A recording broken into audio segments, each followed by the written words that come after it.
যখন আমার ঘুম ভাঙলো তখনও কিন্তু এরকম আধো আধো সকাল।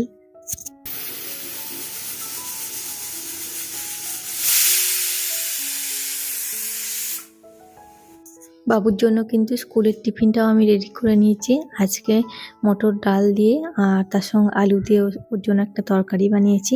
তার সঙ্গে করেছি হচ্ছে রুটি আর সন্দেশ আর একটা কলা আর একটা বিস্কিট দিয়েছি। ওর যেটা খেতে মন চাইবে সেটাই খাবে। যেহেতু আলুর দম, ঘুগনি এই সমস্তগুলো পছন্দ করে, তাই ওর পছন্দ মতো একটা একটা করে আর কি যেদিন যেমন সেদিন করে দিই আর কি। তো ওদিকে বাবুর জন্য টিফিন রেডি করে ওকে রেডি করে তারপর স্কুল গাড়িতে তুলে দিয়ে এসেছি। তো তারপর এসে আমি কিন্তু আমার কাজকর্মগুলো শুরু করে দিয়েছি। আর আমাদের হাউসওয়াইফদের কিন্তু একই রকম কাজ, ঘুরিয়ে ফিরিয়ে ঝাঁট দেওয়া, বাসন মাজা, রান্না করা, একই সমস্ত কাজ। আজকে তো একদম ইচ্ছে করছিল না সকালে ঘুম থেকে উঠতে, মনে হচ্ছিল যে শুয়েই থাকি, কিন্তু কাজ তো আর পিছু ছাড়বে না। তো বাবুর যেহেতু স্কুল ছিল তাই সকালেই একদম উঠে পড়লাম আর এই যে কাজকর্মগুলো শুরু করে দিয়েছি। তো গুড মর্নিং বন্ধুরা, আশা রাখছি আপনারা সকলে খুব ভালো আছেন, সুস্থ আছেন। আমার একটি নতুন ব্লগ দেখার জন্য আমি প্রিয়াঙ্কা সকলকে জানাচ্ছি অনেক স্বাগত।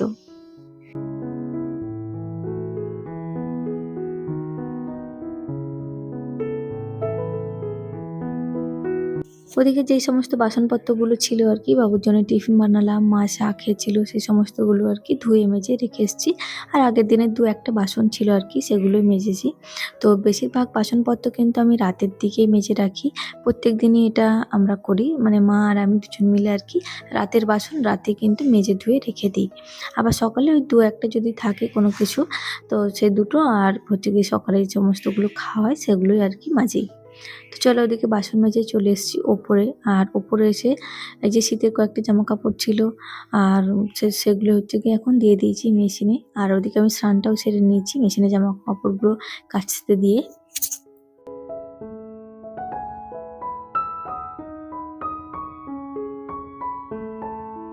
আর আমার আগে যেহেতু মা ছাদে আসে, আমি তো বাবুর জন্য টিফিন বানাই, তো মা আসে তার ফাঁকে আর কি। তো মাও একবার ছাদে আসে, তো আগের দিনকার যে সমস্ত জামা কাপড়গুলো ছিল আর কি টুকটাক, সেগুলো কিন্তু মা দিয়ে দিয়েছে। আর যেগুলো ছিল বাকি সেগুলো কিন্তু আমিও দিয়ে দিয়েছি। আর এদিকে দেখো ছাদে এসে দেখছি যে গাছগুলো এখন তো রোদ্দুরটা অনেকটা চড়া হয়ে গেছে, গাছের ফুলগুলো কেমন একটা শুকিয়ে যাচ্ছে আর গাছের গোড়াগুলো একদম শুকিয়ে গেছে। তো ভাবলাম এদেরকে একটু জল দিয়ে দিই, কারণ আর বেশি দিনের মেহমান নয় এরা। কারণ এই যে শীত শেষ হয়ে যাচ্ছে, এই ফুলগুলো কিন্তু আর থাকবে না। আবার ভাবছি যে নার্সারিতে যাব কিছু গাছ নেওয়ার জন্য, তো সেই জন্য ভাবলাম যে একটু গাছগুলোতে জল দিয়ে দিই। চলো গাছে জল টল দিয়ে আমি এখন চলে এসেছি নিচে। আর নিচে এসে এই যে একটু ফ্রেশ হয়ে নিচ্ছি। আর আমি না এই সারাদিনের মধ্যেই সকালেই এই সময়টুকু হচ্ছে নিজেকে একটু সময় দিই, কারণ তা না হলে দেখবে এখন তো এমনিতেই শীতকাল, মুখে গা হাতে তো কিছু মাখতেই হবে, তারপর আবার মানে এই সময়টুকু আমি একটু দিই নিজেকে, কারণ নিজেকেও একটু সময় দেওয়া দরকার আমি মনে করি। তো এখন দেখো টোনার মেখে, ময়শ্চারাইজার মেখে, তারপর মানে গা হাতে যেগুলো মাখার আর কি মেখে এখন চলে এসেছি রান্নাঘরে। আর রান্নাঘরে এসে দেখতেই পাচ্ছ, তো রান্নাঘরে এসে ফার্স্ট আমি পুজোটা দিয়ে নিয়েছিলাম। তো তারপর হচ্ছে গিয়ে কয়েকটা ড্রাই ফ্রুটস নিয়েছিলাম, তার মধ্যে মাখনা, খেজুর এগুলো ছিল। আর আমরা ভালো থাকলে তারপরেই কিন্তু বাড়ির মানে সংসারের সমস্ত লোককে ভালো রাখতে পারবো বন্ধুরা। কারণ নিজেই যদি শরীর না ভালো থাকে, ভালো না লাগে, তাহলে কিন্তু অন্যের যত্ন করা যায় না। তেমনই আমরা যদি ভালো থাকি তাহলে কিন্তু সবার যত্ন নিতে পারবো। সেজন্য আমি চেষ্টা করি একটু নিজেকেও মানে সময় দেওয়ার। কারণ তুমি সবার যত্ন নিচ্ছ, অথচ তুমি যদি না খাও সেটা কিন্তু কেউ দেখতে আসবে না। আর এমনিতেই তো বাড়িতে কেউ থাকে না, কেই বা বলবে যে তুমি খেয়ে নাও। সেজন্য কিন্তু নিজের যত্নটা নিজেকেই নিতে হয় বন্ধুরা। তো নিজে ভালো থাকো, অপরকেও ভালো রাখো, এটুকুই বলবো। তো আমি চেষ্টা করি অল্প অল্প একটু সময় দেওয়ার নিজেকে। আর এই যে দেখো এখন হচ্ছে কি এক প্যাকেট কমপ্লেক্স নিয়ে এসেছিলো, তো ওই কমপ্লেক্সটা অর্ধেকটা গুঁড়ো করে রেখেছি বাবুকে দুধের সঙ্গে মিশিয়ে খাওয়ানোর জন্য। আর অর্ধেকটা গোটা রেখেছি, ওর যেটা ভাল লাগবে যেমন করে ও তেমন করেই খাবে। তো আগে ছোটোবেলায় না বাবু প্রচুর এরকম খেয়েছে, বাট এখন একদম খেতে চায় না, দুষ্টু হয়ে গেছে। তো ভাবলাম যে আবারও কিছুটা নিয়ে আসি। তো ওটা গুঁড়ো করে রেখে দিয়েছি। তারপর আমরা টিফিনটাও করে নিয়েছি। তো তোমার দাদাভাইকেও দিয়ে দিয়েছিলাম। আর ওদিকে হচ্ছে গিয়ে বাবু তো আগেই চলে গেছে। বাপি আর মাকে কিন্তু খাবারটা আমি ও বাড়িতে পাঠিয়ে দিই। তো ও বাড়িতে পাঠিয়ে দিয়েছিলাম। আর আমি কিন্তু নিজেও খেয়ে নিয়েছি। তারপর রান্নাঘরে এসে এই যে দেখো মাছ হবে, মাছগুলো ধুয়ে নিচ্ছি বেশ ভালোভাবে। আর আজকে একটু মাটন হবে, সেজন্য মাটনটাও কিন্তু বেশ ভালো করে ধুয়ে নিয়েছি। আর এর মধ্যে একটুখানি লবণ মেখে আমি রেখে দিচ্ছি, যাতে করে মাছ আর মাংসের গায়ে লবণটা বেশ ভালোভাবে ঢুকে যায়। আর এদিকে দেখো আজকে রান্নার কিন্তু সমস্ত কিছু মানে কেটে রেডি করা হয়ে গেছে আমার। এখানে পুঁই শাকের তরকারি হবে একটা, আর আলু বেগুন ইলিশ মাছের একটা তরকারি, তার সঙ্গে মাটন তো থাকছেই।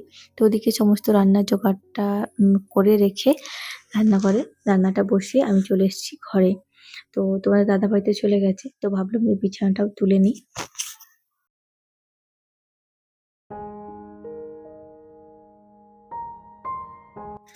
আর আপনারা যারা এখনো পর্যন্ত আমার ভিডিওটা দেখছেন, আপনাদের কাছে একটাই অনুরোধ, যদি ভিডিওর কোথাও না কোথাও কোনো অংশ ভালো লাগে তাহলে অবশ্যই একটা লাইক করে ভিডিওটা কন্টিনিউ করার চেষ্টা করবেন। আর আপনারা যদি আমার নতুন বন্ধু হয়ে থাকেন তাহলে কিন্তু চ্যানেলটা সাবস্ক্রাইব করে অবশ্যই পাশে থাকবেন। আর পাশে থাকা বেল আইকনটি ক্লিক করতে কিন্তু একদম ভুলবেন না, যাতে করে আমি কোনো নতুন ভিডিও আপলোড দিলে সাথে সাথে আপনার কাছে পৌঁছে যায় নোটিফিকেশন, আর আপনি সময় সুযোগ করে আমার ভিডিওটা দেখে নিতে পারেন।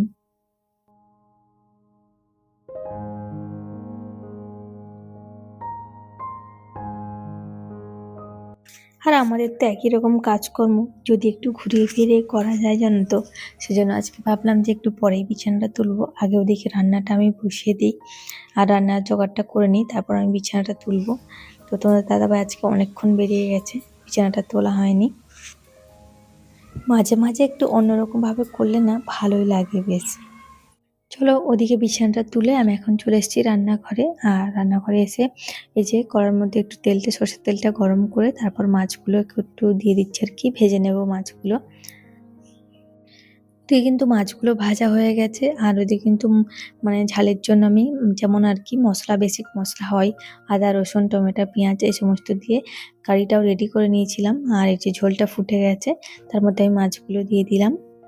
আর এখানে দেখো মাটনটার জন্য কিন্তু আমি মশলাটা দিয়ে একটু কষে নিয়েছি, যেমন আর কি ক্যাপসিকাম, গোটা গরম মশলা, পেঁয়াজ রসুন আদা যেমন হয় আর কি মাংস রান্না।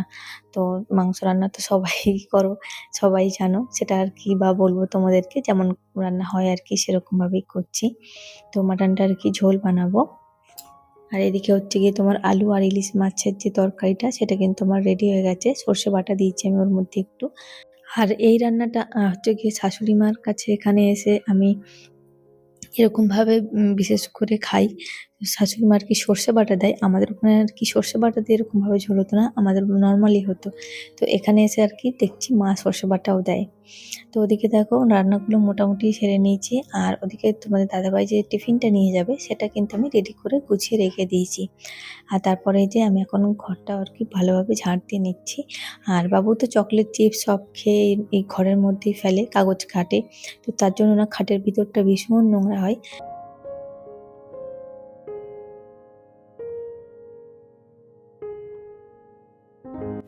সকালে যদিও বা মা একবার ঝাঁট দিয়ে মুছে নেয়, তারপরে আমি একবার দুপুরে ঝাঁট দিয়ে মুছে নিই। আবারও তো বিকেলের দিকে তো দিতেই হয়। তো এই ২-৩ বার কিন্তু মানে ঝাঁট দিতেই হয়। চলো ওদিকে ঝাঁট দিয়ে ভালো করে ঘর বাড়িগুলো মুছে পরিষ্কার করে নিয়েছি। আর ওদিকে তোমাদের দাদাভাইও ততক্ষণে এসে গেছে আর কি। তো ওর জন্য এই যে খাবারটা রেডি করে দিচ্ছি। আর ওদিকে কিন্তু বাপি খাবারটা কিন্তু আমি রেডি করে আগেই পাঠিয়ে দিয়েছি, সেটা তোমার সঙ্গে শেয়ার করা হয়নি।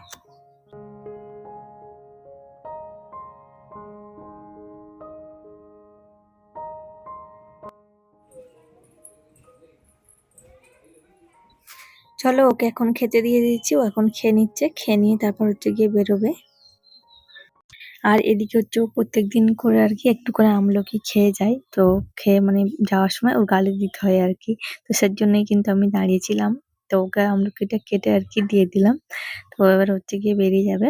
আর তারপর ও চলে যাওয়ার পর এই যে জামা কাপড়গুলো আমি সমস্ত কিছু কিন্তু ভাঁজ করে গুছিয়ে নিয়েছি। এবার শুধু আলমারিতে গুছিয়ে গুছিয়ে যে যেখানে মানে জায়গা মতো আর কি রাখবো আর কি। তো আমার ভিডিওটা কেমন লাগলো অবশ্যই তোমরা কিন্তু কমেন্ট করে জানিও। আর আরো এরকম ভিডিও পেতে আমার চ্যানেলটি সাবস্ক্রাইব করো। চলো আজকে আসি, দেখা হবে আবার পরের দিন, টাটা।